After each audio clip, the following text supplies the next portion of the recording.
Hello दोस्तों, आज हम पढ़ने वाले एडमिशन ऑफ अ पार्टनर, जो हमारा 8 to 10 मार्क्स का सीबीएसई बोर्ड एग्जाम के अंदर पूछा जाता है। अगर ये वीडियो पूरी एंड तक देख लेते हो तो ये चैप्टर आपका पूरा कंप्लीट हो जाएगा और सारे के सारे क्वेश्चन आप कर पाओगे एग्जाम में भी, और अगर आप प्रैक्टिस करने बैठते हो तब भी। ठीक है, तो सबसे पहले हम लॉजिक समझेंगे, उसके बाद मैंने पूरा यहाँ पे फॉर्मेट बना रखा है कि एग्जाम के अंदर आपको टाइम ना लगे, इसलिए एक फॉर्मेट बनाकर दे दिया मैंने कि आपको सिर्फ ये कॉपी पेस्ट मारना है एग्जाम के अंदर। सबसे पहले इसमें बनता है रिवैल्यूएशन अकाउंट, फिर बनती है पार्टनर्स कैपिटल अकाउंट, और साथ में कुछ जर्नल एंट्रीज हमें पास करनी होती है हर क्वेश्चन में, जो मैंने यहाँ पे लिख दिया है। तो इसको समझेंगे, बट उससे पहले हम स्टार्ट करेंगे लॉजिक के साथ, कैसे ये चैप्टर स्टार्ट होता है। उसके बाद आपके लिए इजी हो जाएगा क्वेश्चन को अटेम्प्ट करना। ठीक है, तो सबसे पहले आपको बताता हूँ मैं। मान लो ए एंड बी एक फर्म है जिसके अंदर ये लोग एक न्यू पार्टनर लेकर आ रहे हैं जिसका नाम है सी। तो इसको हम करेंगे एडमिट। ठीक है, एक तरह का एडमिशन कर रहे हैं, इसको इस फर्म में लेकर आ रहे हैं। तो इसकी क्या क्या रिस्पॉन्सिबिलिटी बनेगी सी की। देखो, अब ये कोई पार्टनर अगर किसी एग्जिस्टिंग फर्म में आ रहा है या फिर कोई न्यू फर्म भी बनाता है तो उसको कैपिटल तो लेके आनी पड़ेगी। ठीक है, तो सबसे पहले ये लेकर आएगा कैपिटल, मान लो 2 लाख रुपीज़। उसके बाद अब ये एग्जिस्टिंग फर्म है तो इन्होंने कुछ अपनी गुडविल भी बना रखी होगी, तभी सी पार्टनर जो है वो जा रहा है उसमें, तो इन्होंने अच्छा खासा नाम कमा रखा होगा। तो उसको क्या करना पड़ेगा, इसको प्रीमियम फॉर गुडविल भी लेके आना पड़ेगा। क्लियर। मान लो गुडविल थी 5 लाख। ठीक है, और सी को जो हम इसमें एडमिट कर रहे हैं वो 1/3 के लिए कर रहे हैं, 1/3 रेशियो। ठीक है, तो क्या करेंगे हम, 5 लाख इंटू में 1/3, इस तरीके से हम इसका प्रीमियम फॉर गुडविल निकाल लेंगे। तो जब भी ये कोई न्यू पार्टनर आता है फर्म में तो वो कैपिटल लेके आता है और साथ में प्रीमियम फॉर गुडविल भी लेकर आता है। अब प्रीमियम फॉर गुडविल जो है उस पर किसका हक बनता है, जो ओल्ड पार्टनर है ए एंड बी, है ना, क्योंकि उन्होंने ये गुडविल अर्न करी है।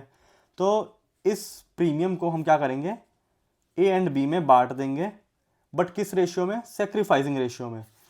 सेक्रीफाइसिंग रेशियो मतलब, देखो मान लो पहले इन दोनों का शेयर जो था 1:1 था। अब ये न्यू पार्टनर के आने की वजह से इनका कुछ शेयर इसके पास चला जाएगा। तो वो क्वेश्चन पे डिपेंड करेगा कि वो क्वेश्चन क्या कह रहा है, कि पूरा का पूरा सेक्रीफाइस बी कर रहा है या फिर ए कर रहे हैं, या फिर किस रेशियो में ये दोनों सेक्रीफाइस कर रहे हैं, तभी इसको हम 1/3 दे पा रहे हैं। तो उस सेक्रीफाइसिंग रेशियो के बेसिस पे हम क्या करेंगे, प्रीमियम फॉर गुडविल को डिस्ट्रीब्यूट कर देंगे और एंट्री पास कर देंगे। वो अभी धीरे धीरे समझेंगे, मैंने पूरा फॉर्मेट बना रखा है, कोई दिक्कत नहीं है टेंशन लेने की। समझ आ गया यहाँ तक क्या होना है। अब देखो, अब कोई न्यू पार्टनर अगर किसी फर्म में आ रहा है तो उससे पहले क्या करेंगे, एक रिवैल्यूएशन अकाउंट बनता है।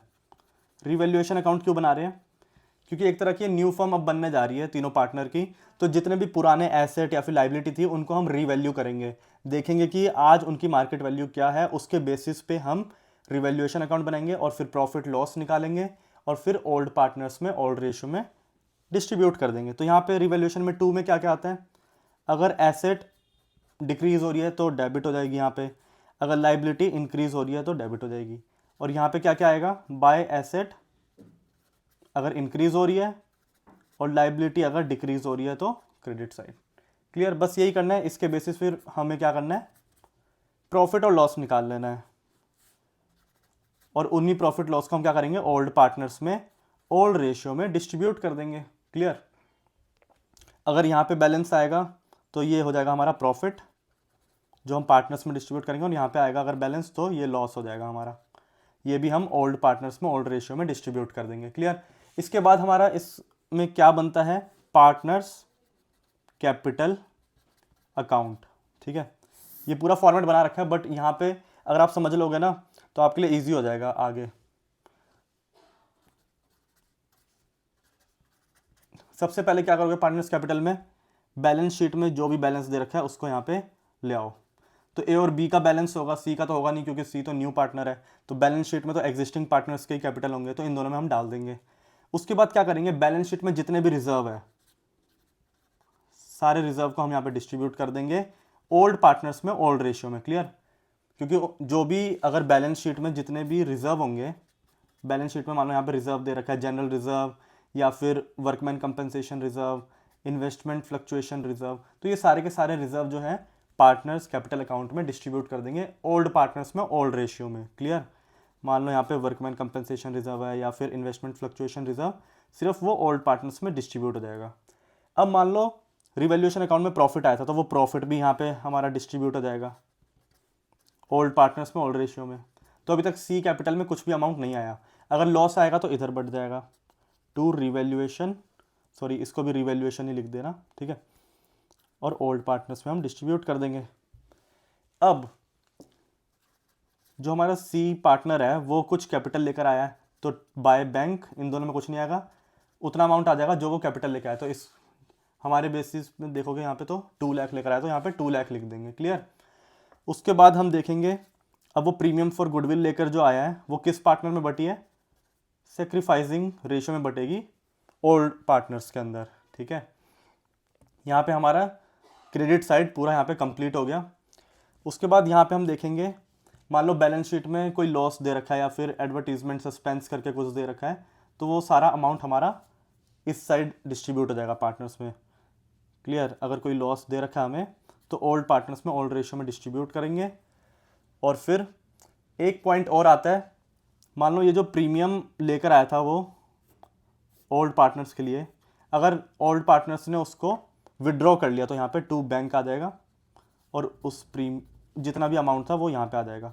बट वो क्वेश्चन पे डिपेंड करता है, अगर लिखा है प्रीमियम का आधा आधा इन्होंने विड्रॉ कर लिया तो टू बैंक में यहाँ पे हाफ हाफ कर देना। लाइक मान लो प्रीमियम लेकर आया था वो 20,000 दोनों के लिए, और क्वेश्चन में लिखा हुआ है हाफ प्रीमियम को इन्होंने विड्रॉ कर लिया, तो यहाँ पे 10,000, ठीक है। तो यहाँ पे मैंने कोशिश करी है कि पूरा एक चैप्टर का आपको ओवरव्यू दे दूँ जिससे थोड़ा सा आपके लिए ईजी हो जाए। हर क्वेश्चन में करना यही है हमें, ठीक है, सिंपल यही दोनों अकाउंट बनाने हैं, या तो बैलेंस शीट बनाने के लिए बोलेगा तो वो भी बना लेंगे, कोई दिक्कत नहीं है, बट मेन पार्ट जो है ये दोनों है, रिवैल्यूएशन और पार्टनर्स कैपिटल। अब साथ में कुछ वर्किंग नोट्स बनते हैं तो उसका मैं फॉर्मेट दिखाता हूँ और साथ में क्वेश्चन भी ट्राई करते हैं करने की। अब देखो हर क्वेश्चन में आपको यही दोनों पार्ट करना है, बट एसेट कितनी कम हो रही है, लाइबिलिटी कितनी बढ़ रही है, तो वो थोड़ा टिपिकल करेगा, एडजस्टमेंट्स देगा वो क्वेश्चन के अंदर, उसके बेसिस पे हम ये निकालेंगे। और ये बता दूं एसेट कितनी कम हुई है वो अमाउंट डालना है। मान लो बैलेंस शीट में एसेट आ रही थी हमारी 1 लाख की, और एडजस्टमेंट में लिखा कि एसेट अब हो गई है 1.1 लाख की, मतलब 10,000 से इंक्रीज हो गई है, तो हम यहाँ पे आएंगे और यहाँ पे 10,000 डालेंगे, ठीक है। तो चेंज ऑफ अमाउंट डालेंगे हम कि कितना चेंज आया, कितनी बड़ी है एसेट, कितनी कम हुई है, लाइबिलिटी कितनी बड़ी है, लाइबिलिटी कितनी कम हुई है, ठीक है। तो वो अमाउंट हमें यहाँ पे डालना है। अब आ जाते हैं एक बार फॉर्मेट पे, कि इसकी स्क्रीनशॉट भी ले सकते हो, मैंने बहुत ट्राई किया है कि इजी तरीके से आपको समझा पाऊँ। सबसे पहले बनेगा रिवैल्यूएशन अकाउंट, बिना वर्किंग नोट के आप बना सकते हो, बट कुछ वर्किंग नोट ज़रूरत पड़ सकती है, अगर प्रोविज़न फॉर डाउटफुल डेट आता है तो उस केस में भी मैंने वर्किंग नोट बनाया है, उस पर बाद में जाएंगे। सबसे पहले ये आपको लर्न करना है, क्या एसेट अगर डिक्रीज होगी तो डेबिट, लाइबिलिटी इंक्रीज होगी तो डेबिट। यहाँ पे कौन कौन से अमाउंट आएंगे, एसेट डिक्रीज, लाइबिलिटी इंक्रीज, कोई अनरिकॉर्डेड लाइबिलिटी है तो वो आ जाएगी। अगर किसी पार्टनर को हमने रेम्यूनरेशन पे किया, मतलब अब एसेट रिवैल्यू करवाने के लिए किसी ना किसी को तो रिस्पॉन्सिबिलिटी देनी पड़ेगी हमें, तो उसके लिए अगर हमने कुछ पेमेंट करी है पार्टनर को तो वो भी यहाँ पे आ जाएगा। साथ में कोई एक्सपेंस हुआ है रिवैल्यूएशन के टाइम पे तो वो भी यहाँ पे आ जाएगा, टू कैश या फिर बैंक। बस यहाँ पे इतना ही आएगा। उसके बाद आ जाते हैं हम क्रेडिट साइड। अगर एसेट इंक्रीज होती है तो यहाँ पे लाइबिलिटी डिक्रीज होगी, अगर अनरिकॉर्डेड एसेट है, ठीक है, तो बस इतना यहाँ पे आ जाएगा, इतना यहाँ पे। उसके बाद आप बैलेंसिंग फिगर निकाल लेना, अगर यहाँ पे बैलेंस आ रहा है तो गेन हो जाएगा, यहाँ पे आ रहा है तो लॉस हो जाएगा। उसके बाद हम आएंगे पार्टनर्स कैपिटल अकाउंट। इससे पहले हमें 2 एंट्री पास करनी पड़ेगी, ठीक है, समझना पड़ेगा। ये देखो ये 3 एंट्रीज हमें पास करनी है, उस बेसिस पे हमारा पार्टनर्स कैपिटल के अंदर कुछ इफेक्ट्स जाएंगे, क्लियर। तो पहले हम देख लेते हैं एक बार वर्किंग नोट्स, ठीक है। रिवैल्यूएशन अकाउंट बनाते ही आपको बनाना है सबसे पहले वर्किंग नोट फर्स्ट, जिसमें हम पहले कैलकुलेट करेंगे न्यू रेशियो। उसके बाद हम कैलकुलेट करेंगे सेक्रीफाइसिंग रेशियो। सेक्रीफाइसिंग रेशियो कैसे निकालोगे, old ratio minus new ratio, अगर प्लस में आ रहा है तो मतलब सेक्रीफाइस किया और माइनस में आ रहा है तो गेन है, क्लियर। उसके बाद आप निकालोगे गुडविल। गुडविल आपका अलग से एक चैप्टर है, उसमें बता रखा है कैसे गुडविल निकालते हैं, वेटेड एवरेज मेथड और भी काफ़ी सारे मेथड हैं, उसके बेसिस पे आपको गुडविल निकालनी है। बट अगर उनमें से कोई भी मेथड आपके क्वेश्चन में एप्लीकेबल नहीं है और गुडविल के बारे में मतलब कोई भी डिटेल नहीं दे रखी है, लाइक अगर हम गुडविल निकालते हैं तो उसमें कुछ प्रॉफिट दिए होते हैं पिछले 3 साल के या फिर पिछले 5 साल के, उसके बेसिस पे आप गुडविल निकालते हो। बट अगर कुछ भी नहीं दे रखा तो वो केस होगा हमारा हिडन गुडविल का। तो हिडन गुडविल कैसे निकालोगे वो एक बार देखते हैं। एग्जाम्पल लिया मैंने, जो भी न्यू पार्टनर होगा वो कुछ ना कुछ तो कैपिटल ला रहा होगा, ठीक है, वो भी दे रखा होगा, और साथ में उसका कितना शेयर है वो भी दे रखा होगा क्वेश्चन में। तो इन दोनों के बेसिस पे हम निकालेंगे हिडन गुडविल। कैसे निकालेंगे वो देखो, सबसे पहले लिखना है आपको नेटवर्थ, जो भी न्यू पार्टनर जो कैपिटल ला रहा है उसको लिखो, अमाउंट को मल्टीप्लाई बाय जो भी उसका शेयर है उसका रेसिप्रोकल कर दो। तो 1/5 था तो मैंने 5/1 कर दिया, तो यहाँ पे कितना आ गया 25,000। अब इसमें से हमें माइनस करना है जो नेटवर्थ अब रिकॉन्स्टिट्यूटेड फर्म की है। मान लो ओल्ड पार्टनर्स की कितनी कैपिटल थी वो ले लो, प्लस कर दो जो न्यू पार्टनर की कैपिटल थी वो 5,000।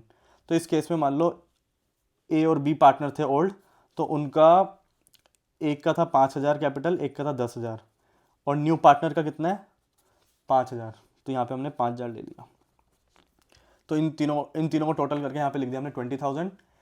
फिर हमने टोटल में से 20,000 माइनस करे, अब जो माइनस करके अमाउंट आया वो है हमारा वैल्यू ऑफ गुडविल। समझ आया गुडविल कैसे निकाली? तो इसका लॉजिक अगर आप पूछोगे ना, आप सोच रहे हो यार ये तो कॉपी पेस्ट करवा रहा है, ठीक है, एग्जाम के लिए आपको कॉपी पेस्ट ही करना है, बट अगर इसके पीछे का लॉजिक दूं तो वो क्या होगा लॉजिक एक बार समझते हैं। जो न्यू बंदा, जो न्यू पार्टनर है वो कैपिटल ला रहा है, ठीक है, वो आज के बेसिस पे ला रहा होगा कि भाई आज इसकी वैल्यू क्या है फर्म की, उसके बेसिस पे कैपिटल ला रहा होगा, ठीक है, और उसको शेयर भी उस बेसिस पे दे रहे होंगे। तो यही हमारा एक बेस बनता है जिससे कि हम ये समझ सकते हैं कि आज इस फर्म की कितनी वैल्यू है। तो उस बेसिस पे हमने निकाल लिया 25,000 इस फर्म की वैल्यू है। बट ओल्ड पार्टनर्स की कैपिटल कितनी थी और न्यू पार्टनर का कितना ला रहा है, उसको अगर हम माइनस कर देंगे तो हमारा आ जाएगा कितना हमने एक्स्ट्रा उससे मंगवाया है पैसा, तो वो हमारा एक गुडविल हो जाएगा। क्लियर? आप नहीं तो लर्न कर सकते हो अगर लॉजिक में नहीं जाना, लॉजिक आप खुद भी बना सकते हो अगर थोड़ा सा डीपली जाओगे ना, इसके अंदर समझने की कोशिश करोगे जो मैंने बोला तो समझ जाओगे। अब निकालना हमें प्रीमियम फॉर गुडविल, क्योंकि एंट्री पास करनी है हमें सेकंड। तो कैसे करोगे, जो गुडविल आई है उसको हम मल्टीप्लाई कर देंगे न्यू पार्टनर के शेयर से, 1/5 जैसे इसका शेयर था तो उससे मल्टीप्लाई कर दोगे वैल्यू ऑफ गुडविल से। क्लियर? फिर इसी गुडविल को हम, इसी प्रीमियम फॉर गुडविल को क्या करेंगे, जो ऊपर सेक्रीफाइसिंग रेशियो आएगी उसमें डिस्ट्रीब्यूट कर देंगे और हम सेकेंड एंट्री पास कर देंगे। क्लियर? तो देखते हैं एंट्री क्या थी। फर्स्ट एंट्री हम पास करेंगे bank account debit to new partner capital to premium for goodwill. तो मान लो वो न्यू पार्टनर जो कैपिटल लेकर आ रहा है 2 लाख ला रहा है और प्रीमियम लेकर आया 1 लाख, एक एग्जांपल लिया बस मैंने, ठीक है, 3 लाख हो गया। अब उसी प्रीमियम फॉर गुडविल को हम डिस्ट्रीब्यूट कर देंगे सेक्रीफाइसिंग पार्टनर्स के अंदर। तो सेक्रीफाइसिंग पार्टनर कैसे निकालोगे आप, वही सेक्रीफाइसिंग रेशियो से। पहले ए पार्टनर का निकाल लेना, old ratio minus new ratio, फिर बी पार्टनर का, फिर रेशियो चेक कर लेना, उन दोनों की बेसिस पे आप क्या करोगे, प्रीमियम फॉर गुडविल को डिस्ट्रीब्यूट कर दोगे सेक्रीफाइसिंग पार्टनर्स में। अगर सेक्रीफाइसिंग पार्टनर उसको विड्रॉ कर रहे हैं प्रीमियम को, तो एक और एंट्री आ जाएगी sacrificing partner debit to bank. अब इसी के बेसिस पे हम क्या करेंगे, पार्टनर्स कैपिटल अकाउंट बनाएंगे। सबसे पहले हमने ले लिया बैलेंस, बैलेंस शीट में अगर लाइबिलिटी साइड बैलेंस दे रखा है कैपिटल का तो यहाँ पे आ जाएगा, एसेट में दे रखा है तो यहाँ पे आ जाएगा, ठीक है, इन दोनों में से एक ही होगा। उसके बाद हम डालेंगे यहाँ पे बाय बैंक, जो भी न्यू पार्टनर कैपिटल लेके आ रहा है उसको यहाँ पे लिख देंगे।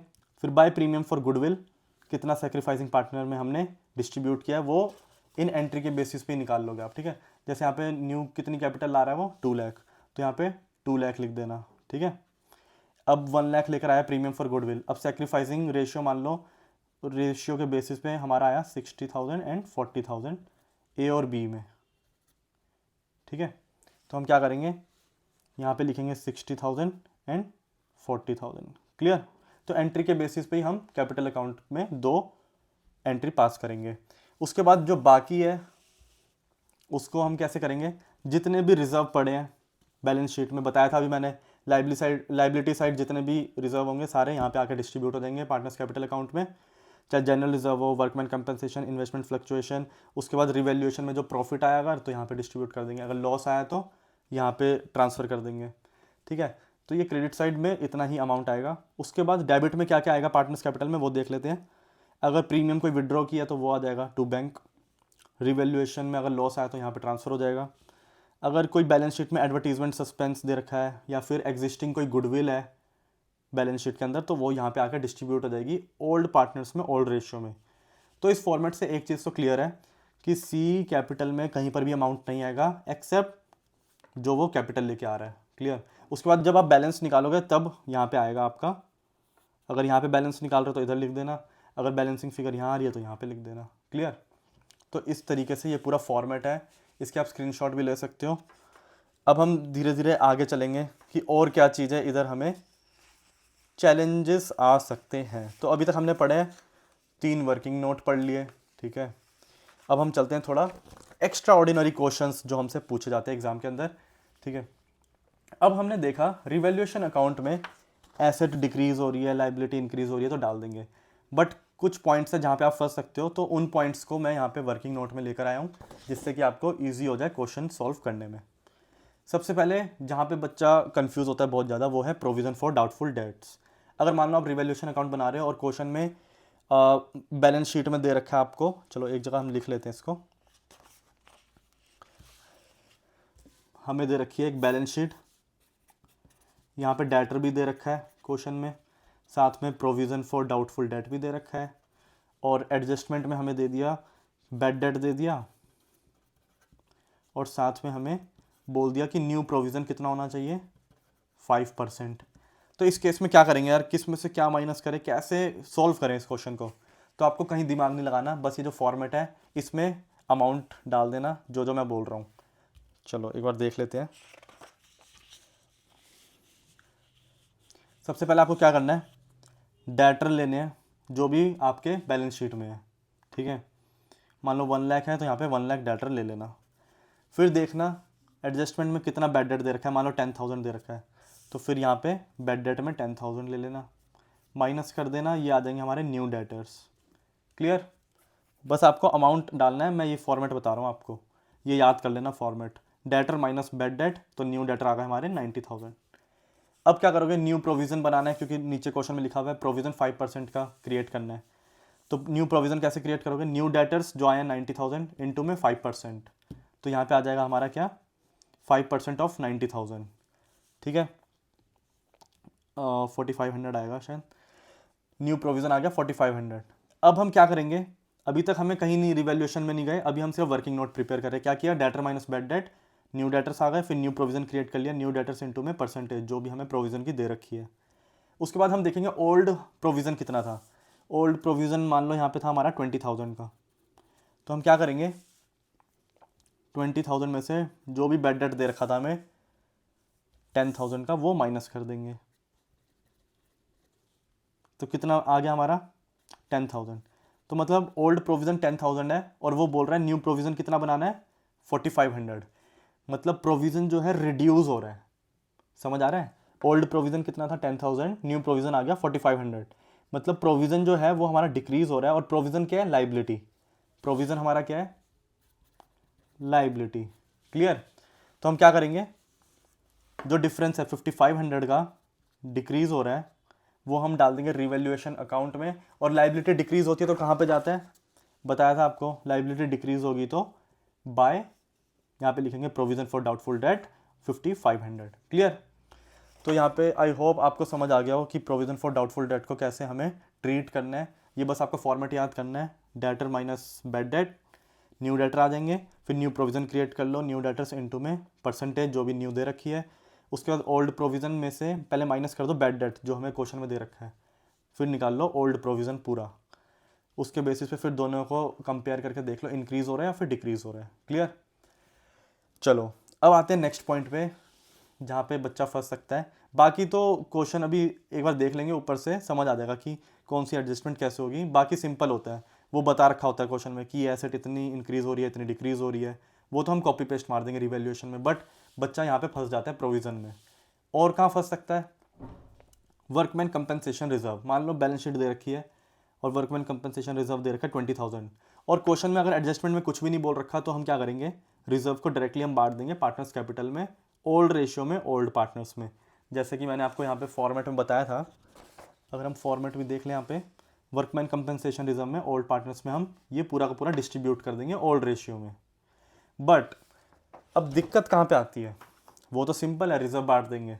अगर एडजस्टमेंट में लिख रखा है वर्कमैन कंपनसेशन क्लेम 5,000 है, मतलब ये वर्कमैन कंपनसेशन रिजर्व क्यों बनाया होगा हमने कि फ्यूचर में अगर कभी कोई क्लेम करना हो वर्कमैन को तो उसमें से हम उसको डिडक्ट कर लेंगे।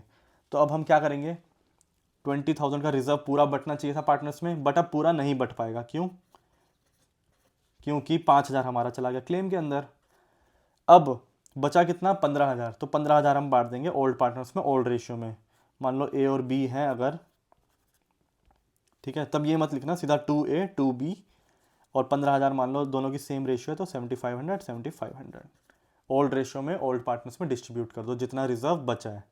लेकिन पहले क्लेम को माइनस करो। क्लियर? ये एंट्री के बेसिस पे बताया, बट अगर आप रफ वर्किंग करना चाहते हो कैसे करोगे? वर्कमैन कंपनसेशन रिजर्व 20,000 माइनस कर दो इसमें से क्लेम 5,000, बचा 15,000। 15,000 को बांट दो सीधा ओल्ड पार्टनर्स में ओल्ड रेशियो में। क्लियर? अगर वो एंट्री पूछ लेगा क्वेश्चन में, इसलिए मैंने एंट्री के बेसिस पे बता दिया कैसे कर सकते हैं इसको, क्योंकि कभी कभी क्वेश्चन में बोल देता कि एंट्रीज करो। ठीक है, अब वर्कमैन कंपनसेशन रिजर्व में एक और केस हो सकता है। मान लो बैलेंस शीट में दे रखा है रिजर्व 20,000 और क्लेम बोल रखा है 25,000, तो क्या रिजर्व हमारा बच रहा है? नहीं बच रहा। तो इस केस में पार्टनर्स में कुछ भी नहीं बचेगा। क्लियर? बट इसका इफेक्ट हमारा जाएगा रिवैल्यूएशन में। कितना अमाउंट जाएगा वो देखते हैं। भाई 20,000 तो पूरा का पूरा रिजर्व में से चला गया, जो 5,000 एक्स्ट्रा बचा हमारा क्लेम वो हमारा चला जाएगा रिवैल्यूएशन में। अब आप बोलोगे यार अब ये लाइबिलिटी है, ठीक है, लाइबिलिटी तो है, ये तो समझ आ रहा है, क्लेम है क्योंकि हम पेमेंट कर रहे हैं तो लाइबिलिटी है, लेकिन ये इंक्रीज हो रही है फिर डिक्रीज हो रही है? अरे इंक्रीज ही हो रही है ना, क्योंकि 25,000 हमें क्लेम पे करना है, 20,000 हमारा चलो रिजर्व में से डिडक्ट हो गया, लेकिन 5,000 तो अभी भी पे करना है, तो ये हमारा क्या हो गया? लाइबिलिटी इंक्रीज वाला केस हो गया। तो हम लाइबिलिटी में यहाँ पर डाल देंगे, रिवैल्यूएशन में डेबिट साइड डाल देंगे, टू वर्कमैन कंपनसेशन क्लेम। समझ आ रहा है? और अगर एंट्री करनी होगी तो रिजर्व था 20,000, रिजर्व को ख़त्म कर रहे हैं इसलिए डेबिट कर रहे हैं, और क्लेम है हमारा 25,000, तो 5,000 जो बचा वो रिवैल्यूएशन में। इस तरीके से भी समझ सकते हो, जो डिफरेंस आया वो रिवैल्यूएशन में। क्लियर? पहले वाला केस क्या था? क्लेम कम था तो रिजर्व बच रहा था इसलिए पार्टनर्स में बांट दिया। इसमें क्या हुआ? रिजर्व बच ही नहीं रहा बल्कि और अमाउंट एक्स्ट्रा पे करना है, तो फिर वो रिवैल्यूएशन में इफेक्ट चला जाएगा। क्लियर? सेम केस है इन्वेस्टमेंट फ्लक्चुएशन रिजर्व। अब इसमें क्या है, ये भी पार्टनर्स कैपिटल में डिस्ट्रीब्यूट हो जाता है डायरेक्टली इन्वेस्टमेंट फ्लक्चुएशन रिजर्व, अगर क्वेश्चन में कुछ नहीं लिखा। बट अगर लिखा हुआ है कि ये जो इन्वेस्टमेंट है, इन्वेस्टमेंट फ्लक्चुएशन रिजर्व बनाते क्यों है कि कभी कोई सी इन्वेस्टमेंट अगर मार्केट वैल्यू ऊपर नीचे होती है तो उसमें से हम रिजर्व में से एडजस्ट कर लेंगे। ऊपर नीचे तो नहीं, शायद मेरे को नीचे ही बोलना चाहिए। अगर मार्केट वैल्यू लिखा हुआ है एडजस्टमेंट में कि market value of investment is 80, चलो 80,000 ले लेते हैं पहले, ठीक है, कि इसकी जो मार्केट वैल्यू है वो 80,000 हो गई है, तो जो वैल्यू डिक्रीज हुई है ना इन्वेस्टमेंट की, वो हम रिजर्व में से एडजस्ट करते हैं। अगर क्वेश्चन में ये नहीं लिखा होता तो डायरेक्टली रिजर्व को हम डिस्ट्रीब्यूट कर देते, बट इस केस में एंट्री के थ्रू अगर हम समझे इसको, रिजर्व हमें बांटना था पार्टनर्स में, बट पार्टनर्स में बट नहीं पाएगा क्योंकि इन्वेस्टमेंट हमारी कम हो गई। तो टू इन्वेस्टमेंट कितने से कम हो गई? 20,000 से, बट रिजर्व कितना पड़ा हमारे पास? सिर्फ 10,000। तो बैलेंसिंग फिगर कहाँ आ रही है? डेबिट में। डेबिट में जब भी बैलेंसिंग फिगर आएगी तो रिवैल्यूएशन इफेक्ट करेगा। समझ आ रहा है कि इन रिजर्व का इफेक्ट रिवैल्यूएशन में भी जा सकता है, अगर या तो कंपनसेशन क्लेम हमारा ज़्यादा हो या फिर जो डिफरेंस इन इन्वेस्टमेंट वैल्यू है वो ज़्यादा हो हमारे रिजर्व से। क्लियर? अगर मान लो इसकी जगह हमें ये दे रखा होता कि मार्केट वैल्यू जो है वो है हमारी 1,10,000, तो इस केस में हम कुछ नहीं करते, सीधा रिजर्व को पूरा पूरा बांट देते ओल्ड पार्टनर्स में, इसका कोई इफेक्ट नहीं जाएगा। क्लियर? ये सीधा हमारा क्या होगा? रिवैल्यूएशन में जाएगा। 10,000 से इंक्रीज हो रही है एसेट, तो वो हमारा सीधा जाएगा कहाँ पे? रिवैल्यूएशन में जाएगा। कहाँ चला जाएगा? अब एसेट इंक्रीज हो रही है तो यहाँ पे आ जाएगा बाय इन्वेस्टमेंट 10,000, और जो पार्टनर्स कैपिटल में, मतलब इसमें दिमाग नहीं मारना इस केस में, अगर अमाउंट बढ़ जाता है हमारे इन्वेस्टमेंट का तो जो रिजर्व जो पूरा का पूरा है वो बढ़ जाएगा यहाँ पे ओल्ड पार्टनर्स में IFR, और ओल्ड पार्टनर्स में मान लो 5,000 बढ़ गया। ठीक है, अगर सेम रेशियो है दोनों की तो ओल्ड रेशियो, तो इस केस में आपको दिमाग नहीं लगाना, कोई ये नहीं निकालना कि कितना अमाउंट किस में जाएगा। बट अगर आ जाता है, मान लो हमारे पास एक केस मार्केट वैल्यू है 95,000, तो इस केस में क्या करोगे? ये थोड़ा सा आपको समझना पड़ेगा क्या है। सबसे पहले एंट्री बना लो इसकी, IFR 10,000 था, अब इन्वेस्टमेंट की वैल्यू कितनी डिक्रीज हो गई, 5000, तो टू इन्वेस्टमेंट 5000। अब डिफरेंस कहाँ बच रहा है, क्रेडिट साइड, तो क्रेडिट साइड जब भी बचेगा तो वो पार्टनर्स में ही बटेगा, तो मतलब वो ओल्ड पार्टनर्स में ओल्ड रेशियो में डिस्ट्रीब्यूट हो जाएगा। मान लो 5000 बचा तो 2500 दोनों में हम ट्रांसफ़र कर देंगे और ये सीधा पार्टनर्स कैपिटल में जाएगा, रिवैल्यूएशन में नहीं जाएगा फिर। क्लियर। अगर इन्वेस्टमेंट की वैल्यू बढ़ती है तो रिवैल्यूएशन इफेक्ट करेगा, क्लियर। लेकिन और अगर हमारी इन्वेस्टमेंट की वैल्यू ज़्यादा गिर जाती है रिजर्व से, तब भी हमारा रिवैल्यूएशन इफेक्ट करेगा, उस टाइम हमारा डेबिट में जाएगा रिवैल्यूएशन में। टू इन्वेस्टमेंट यहाँ पे 10,000, ठीक है। आई होप थोड़ा सा आपको समझ आया हो यहाँ पे। थोड़ा सा अगर यहाँ पे अगर आपको लग रहा है कि खिचड़ी कर दी है सर आपने, तो एक बार इन्वेस्टमेंट फ्लक्चुएशन रिजर्व को आराम से समझते हैं। जितना भी रिजर्व दे रखा है उसको आप डेबिट कर दो, इन्वेस्टमेंट जितने से कम हो रही है उसको क्रेडिट कर दो, ठीक है। जो अगर बैलेंस आ रहा है डेबिट में तो उसको डाल दो रिवैल्यूएशन में, अगर डेबिट में नहीं आ रहा है क्रेडिट में आ रहा है तो उसको डाल दो ओल्ड पार्टनर्स ओल्ड रेशियो में। बस इतनी सी बात है और कुछ भी नहीं किया मैंने। बस वो केसेस जितने बनाऊंगा ना उतने कंफ्यूज हो गए, बट अगर इजीली समझे तो एक ये एंट्री पास करना और इसके बेसिस पे अपना रिवैल्यूएशन और अपने पार्टनर्स कैपिटल अकाउंट में क्या करना, एडजस्टमेंट करना। क्लियर। तो आई होप आपको मैंने यहाँ पे सारी चीज़ें समझा दी है। एडमिशन ऑफ अ पार्टनर की हिडन गुडविल भी देख लिया हमने हिडन गुडविल भी देख लिया, जो जहाँ पे हमें दिक्कत आ सकती है, ठीक है। जो जो चैलेंजिंग पार्ट था वो मैंने यहाँ पे आपके साथ डिस्कस किए हैं। ओके, मैंने आपको ये पूरा फॉर्मेट भी बता दिया, रिवैल्यूएशन, पार्टनर्स कैपिटल, ठीक है। ये हमने स्टार्टिंग में समझा थोड़ा सा बेसिक। और अगर एग्जिस्टिंग गुडविल दे रखी है हमें बैलेंस शीट के अंदर, ऑलरेडी गुडविल दे रखी है, तो उसको भी डिस्ट्रीब्यूट करेंगे पार्टनर्स कैपिटल में, ठीक है। मैंने बताया था आपको, अभी यहाँ पे लिखा हुआ भी है। अगर कोई गुडविल पड़ी है तो फिर हम उसको भी क्या करेंगे, डिस्ट्रीब्यूट करेंगे ओल्ड पार्टनर्स में इस साइड। अगर बैलेंस शीट की जो भी साइड एसेट साइड होती है वो यहाँ पे आके बैठती है, लाइबिलिटी वाली साइड इधर आके बैठती है। क्लियर। अब अगर हम एक दो अगर क्वेश्चन की तरफ चलेंगे,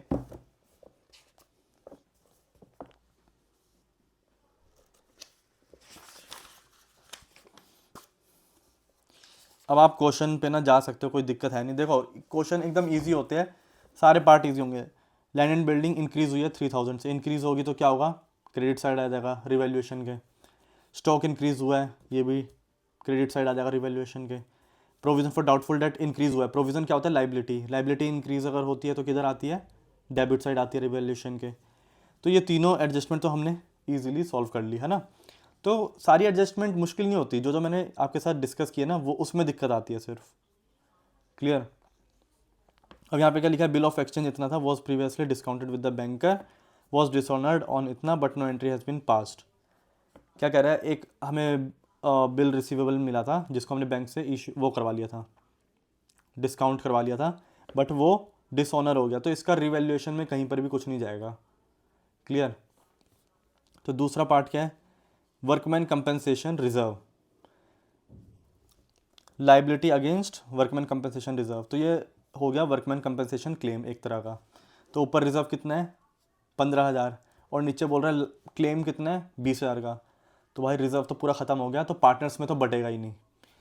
तो 5,000 रुपये जबकि एक्स्ट्रा बच गया जो हमें पे करना है, क्योंकि लाइबिलिटी है, तो लाइबिलिटी एक तरह से इंक्रीज हो रही है, तो क्या करेंगे, इसको भी हम रिवैल्यूएशन में डेबिट साइड में डाल देंगे, टू वर्कमैन कंपनसेशन क्लेम 5,000।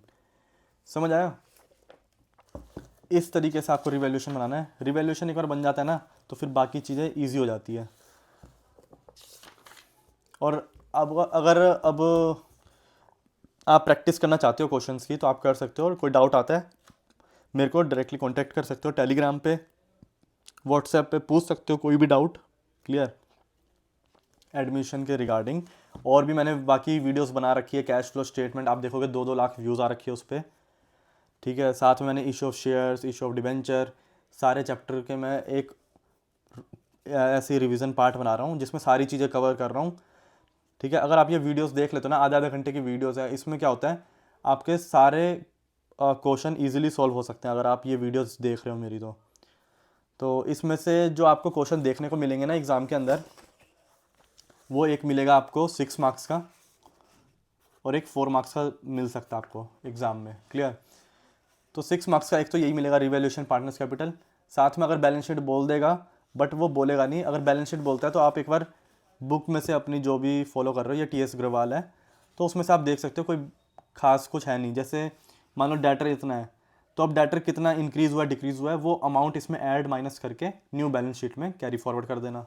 अब ये गुडविल है तो ये गुडविल हमारे ओल्ड पार्टनर्स में बढ़ जाएगी, है ना, तो इसका तो इफेक्ट जाएगा ही नहीं न्यू वाली हमारी बैलेंस शीट में।